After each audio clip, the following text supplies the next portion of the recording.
बिचा IG सिंध राजा रफ़त मुख्तार बिचा पहुंची हज़रत शाह अब्दुल लतीफ़ भिटाई जी दरगाह ते हाज़िरी भरे मुल्क जी सलामती तरक्की ऐं बहितर लाइ दुआ घुरी वई।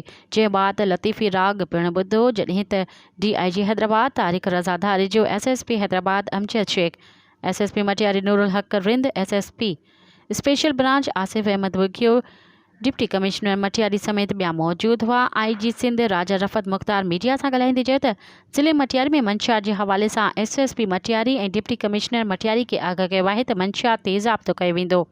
आबान भिटशा समेत ज़िले मटियारी जी विज़िट करे मंशियात ख़त्म कराइबी।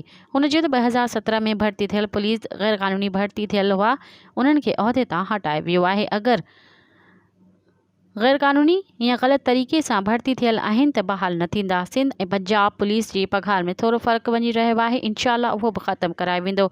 सिक्योरिटी जा इंतज़ाम सख़्त खां सख़्त कया विया हुआ। मज़ीद ख़बरनि ऐं तफ़सीलात लाइ विज़िट कयो असांजी वेबसाइट www.awamiNewsHD.com ऐं ॾिसंदा रहो अवामी न्यूज़ HD।